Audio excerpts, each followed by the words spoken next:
दोस्तों, Nobel prize 2024 की घोषणा कर दी गई है। तो आज के इस लेक्चर में हम डिस्कस करेंगे नोबेल प्राइज 2024 को। तो सबसे पहले हम इसकी बेसिक जानकारी डिस्कस करेंगे, फिर इसके बाद 2024 के नोबेल प्राइज डिस्कस करेंगे, वो भी ट्रिक के साथ। तो आप इस पूरे लेक्चर को लास्ट तक जरूर देखिएगा। बहुत ही आसानी से आपको 2024 के नोबेल प्राइज विनर याद होने वाले हैं। तो नोबेल प्राइज की बात करें तो इसे दुनिया का सबसे बड़ा पुरस्कार कहा जाता है और यह अल्फ्रेड नोबेल की याद में दिया जाता है। अल्फ्रेड नोबेल एक केमिस्ट थे, इंजीनियर थे, इसके अलावा वो एक उद्योगपति भी थे। इनका जन्म हुआ था 21 अक्टूबर 1833 को स्वीडन की कैपिटल स्टॉकहोम में और इनका निधन हुआ था 10 दिसंबर 1896 को इटली में। दोस्तों, अल्फ्रेड नोबेल को डायनामाइट के आविष्कार के लिए जाना जाता है। तो उन्होंने 1867 में डायनामाइट का आविष्कार किया था। इसके अलावा उन्होंने ब्लास्टिंग कैप नाम का एक विस्फोटक उपकरण भी तैयार किया था। अल्फ्रेड नोबेल ने अपने पूरे जीवन काल में 355 आविष्कार किए हैं, यानी कि इनका पूरा जीवन आविष्कारों के लिए ही रहा है। तो इनकी जो सबसे महत्वपूर्ण खोज रही है वो रही है डायनामाइट की। ठीक है, तो आपसे ये क्वेश्चन भी पूछा जाता है एग्जाम में, तो डायनामाइट का आविष्कार किसने किया था?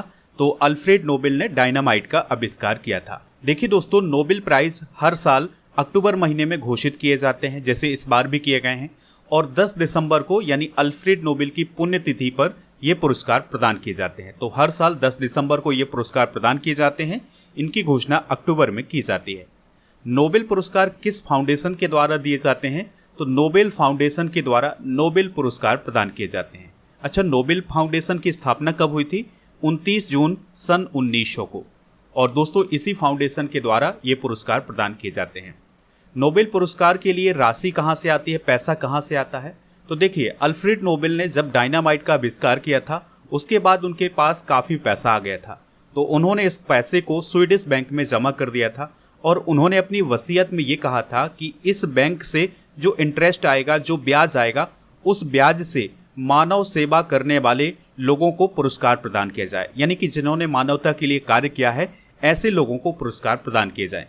तो दोस्तों, उनके द्वारा जो स्वीडिश बैंक में पैसा जमा किया गया था उसका जो ब्याज आता है उसी से नोबेल पुरस्कार की राशि प्रदान की जाती है।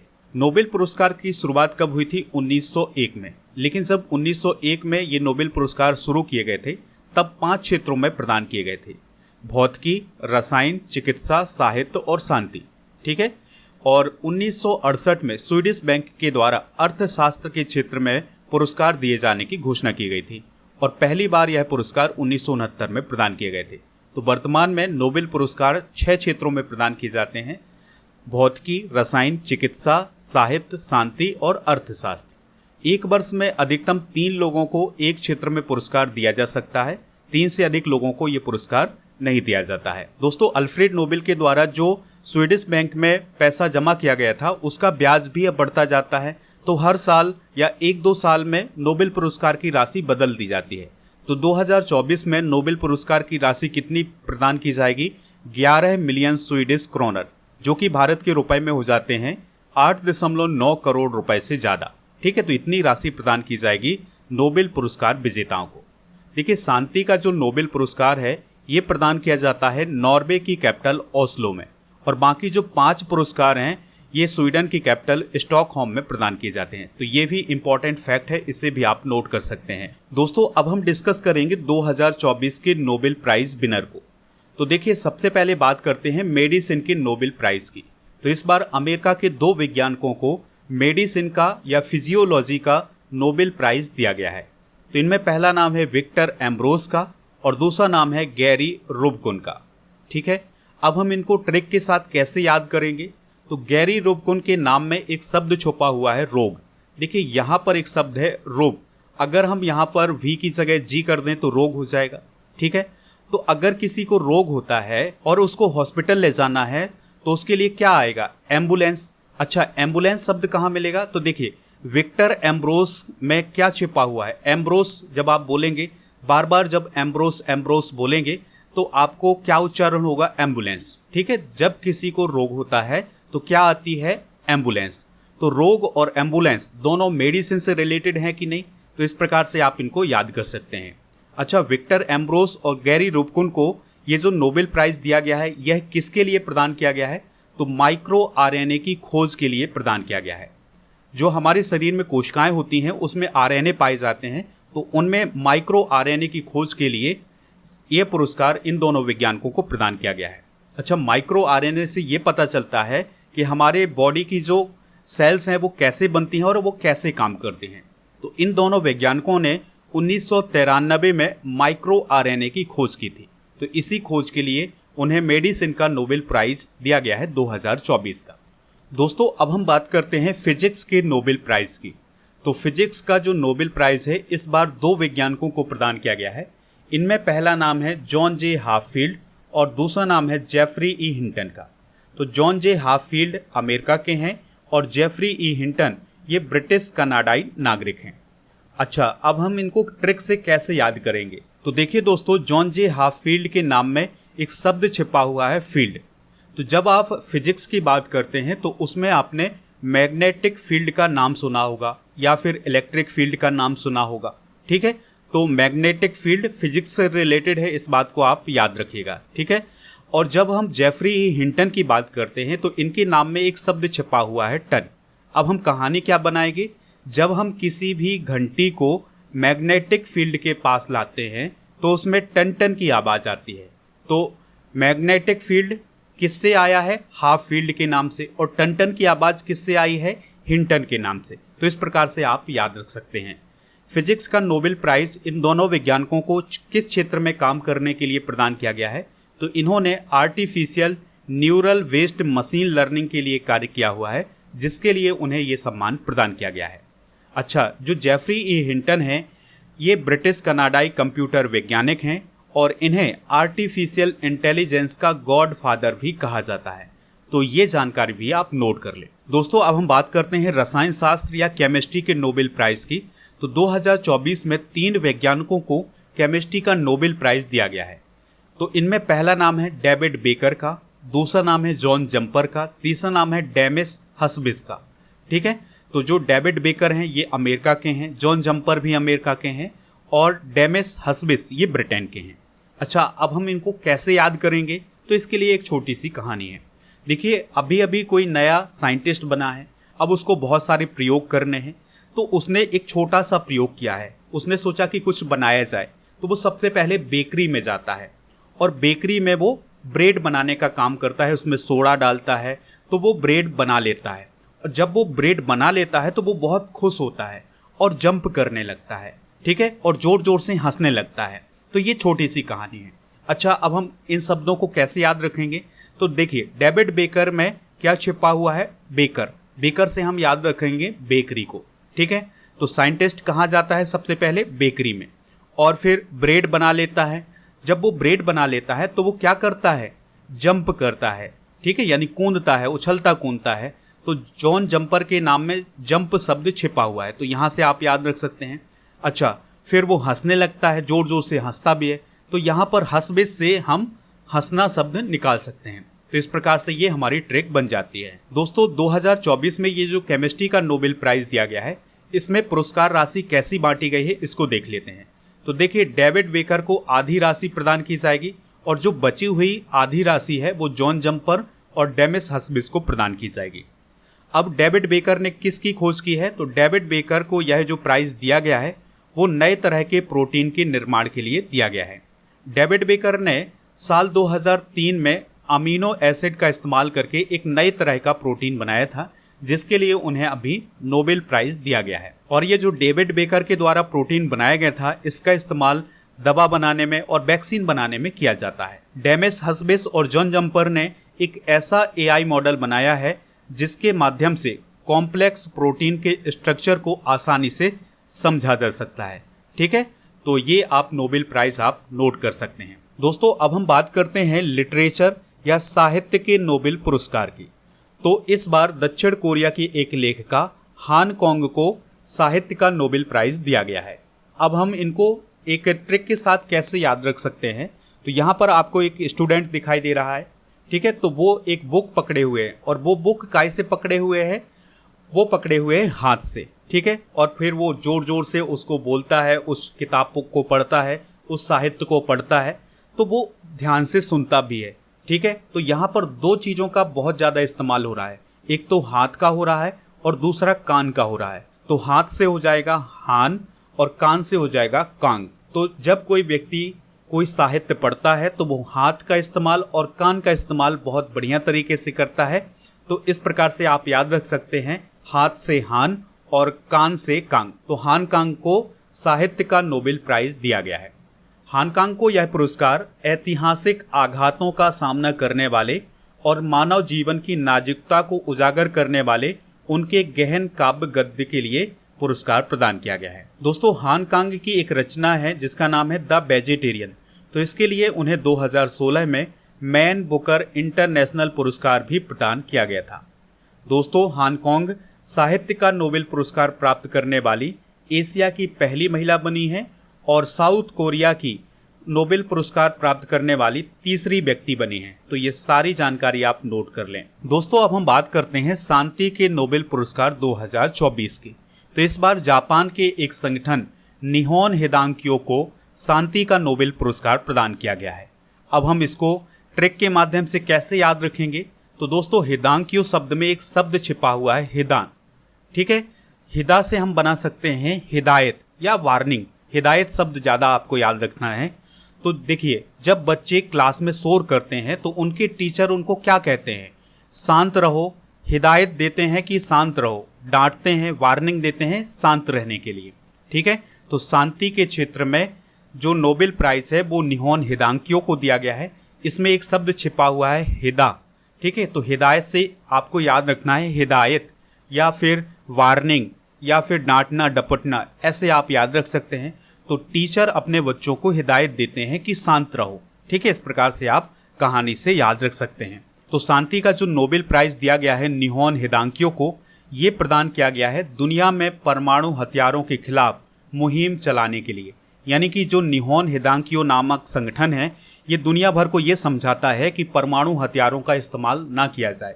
अगर इसका इस्तेमाल किया जाएगा तो दुनिया खत्म हो सकती है। दोस्तों, इस संगठन में वो लोग शामिल हैं जो कि द्वितीय विश्व युद्ध में जापान के हिरोशिमा और नागासाकी में हुए परमाणु हमले में बच गए थे। तो उनके द्वारा एक संगठन बनाया गया है जिसे नाम दिया गया है निहोन हिदांकियो।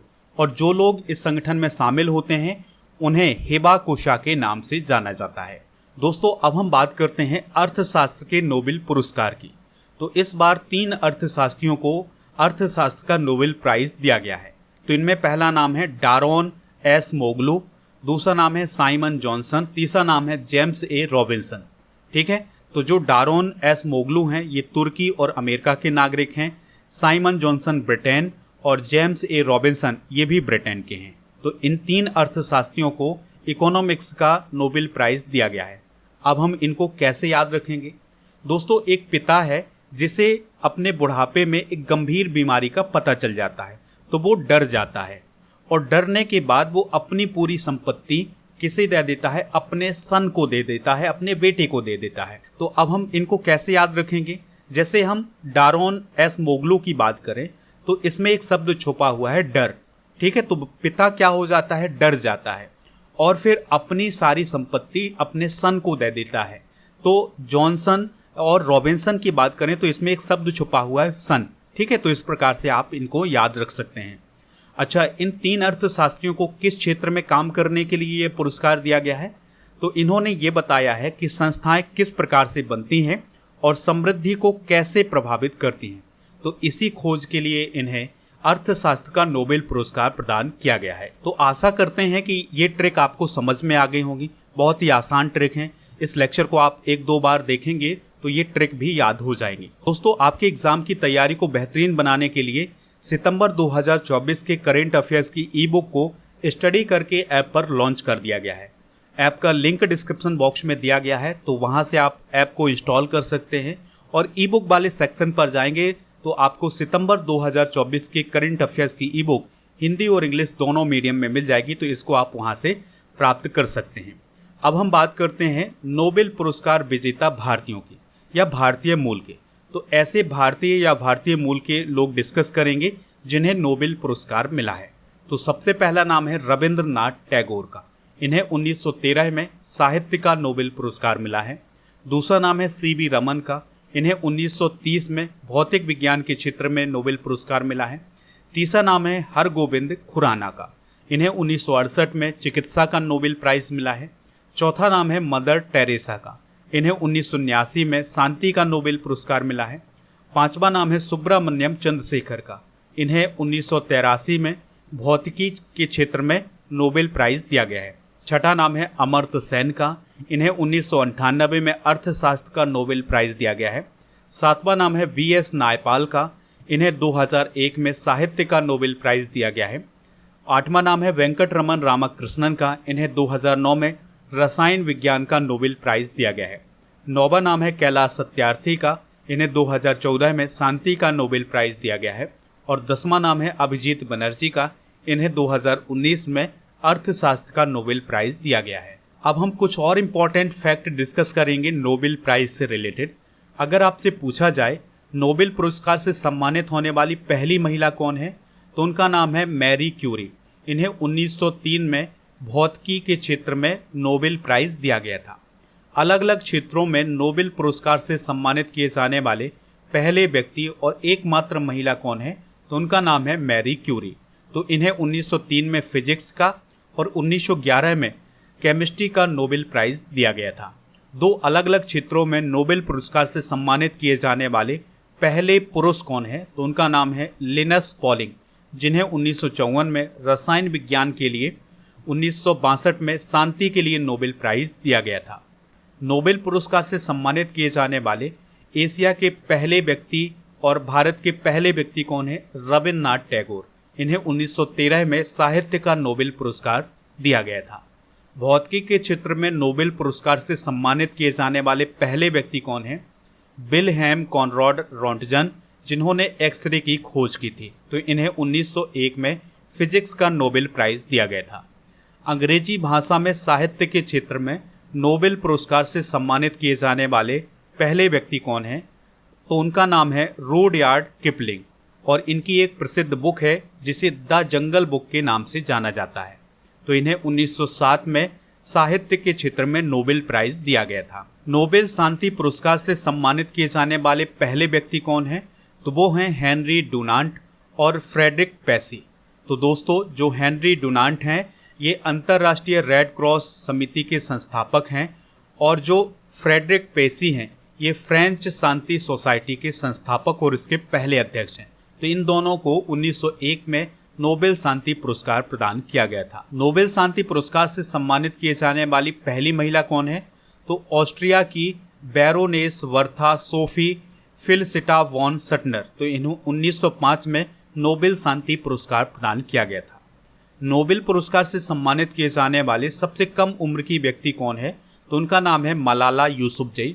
इन्हें 17 साल की उम्र में शांति का नोबेल पुरस्कार कैलाश सत्यार्थी के साथ 2014 में प्रदान किया गया था। नोबेल पुरस्कार से 3 बार सम्मानित होने वाला एकमात्र संगठन कौन है, अंतर्राष्ट्रीय रेड क्रॉस समिति। इसे 1917, 1944 और 1963 में नोबेल पुरस्कार प्रदान किया गया है। ओलंपिक पदक और साथ साथ नोबेल पुरस्कार जीतने वाले एकमात्र व्यक्ति कौन है, तो उनका नाम है फिलिप नोएल बेकर, जो कि यूनाइटेड किंगडम के हैं। तो उन्हें एंटवर्प में 1920 के ग्रीष्मकालीन ओलंपिक में 1500 मीटर दौड़ में सिल्वर मेडल हासिल हुआ था, और 1959 में इन्हें नोबेल शांति पुरस्कार भी मिला है। नोबेल पुरस्कार से 2 बार सम्मानित होने वाले 4 लोग कौन कौन हैं, Marie Curie, Linus Pauling, John Warding और फ्रेडरिक सेंगर। ठीक है, तो इन सभी को 2-2 बार नोबेल पुरस्कार मिल चुका है। दोस्तों, बात करते हैं महात्मा गांधी जी की। तो इन्हें 1937, 1938 और 1939 में, और इसके अलावा 1947 में नोबेल प्राइज़ के लिए नॉमिनेट किया गया था। इन्हें आखिरी बार 1948 में नोबेल प्राइज़ के लिए नॉमिनेट किया गया था, लेकिन इन्हें नोबेल प्राइज़ मिलने से पहले इनकी मृत्यु हो गई थी, और तब तक ये नियम आ चुका था कि किसी भी व्यक्ति को मरणोपरांत नोबेल प्राइज़ नहीं दिया जा सकता है। तो इस वर्ष भी उन्हें नोबेल प्राइज़ नहीं मिल सका था। तो ये सारी जानकारी आप नोट कर लें, एग्जाम की दृष्टि से ये काफ़ी इंपॉर्टेंट है। अब आपके लिए एक क्वेश्चन है जिसका आंसर कमेंट बॉक्स में बताना है। तो क्वेश्चन क्या है, नोबेल पुरस्कार प्राप्त करने वाले पहले इंडियन कौन है? जो भी इसका राइट आंसर हो कमेंट बॉक्स में ज़रूर बताएं। दोस्तों, स्टडी करके ऐप को आप डाउनलोड कर लें, इसका लिंक डिस्क्रिप्शन बॉक्स में दिया गया है, तो वहाँ से आप इसको इंस्टॉल कर सकते हैं। यहाँ पर आपको paid course, ebook, test series, daily current affairs की PDF, class note, test pass, ये सभी मिल जाएगा। टेस्ट पास में क्या होगा, तो भारत में जितने भी कॉम्पिटिटिव एग्जाम आयोजित किए जाते हैं उन सभी के लिए आपको टेस्ट मिल जाएंगे। ठीक है, तो टेस्ट पास से आप टेस्ट को प्राप्त कर सकते हैं। जनवरी से सितंबर 2024 तक के करेंट अफेयर्स की ई बुक आपको ऐप पर मिल जाएगी और ये ई बुक आपको हिंदी और इंग्लिश दोनों मीडियम में मिलेगी। दोस्तों, टेस्ट सीरीज वाले ऑप्शन पर जाएंगे तो आपको मॉक टेस्ट और डेली करेंट अफेयर्स का टेस्ट भी मिल जाएगा। ई बुक वाले सेक्शन पर जाएंगे तो आपको करेंट अफेयर्स की ई बुक के अलावा जीके की ई बुक भी मिल जाएगी, जैसे हिस्ट्री, साइंस, पॉलिटी, इन सभी की ई बुक भी आपको यहाँ पर मिल जाएगी। आप हमारे टेलीग्राम चैनल को ज्वाइन कर सकते हैं। हमारे टेलीग्राम चैनल का नाम है स्टडी कर ऑफिशियल। दोस्तों, व्हाट्सएप चैनल और इंस्टाग्राम पेज को भी फॉलो कर लें। इन सभी का लिंक डिस्क्रिप्शन बॉक्स में दिया गया है।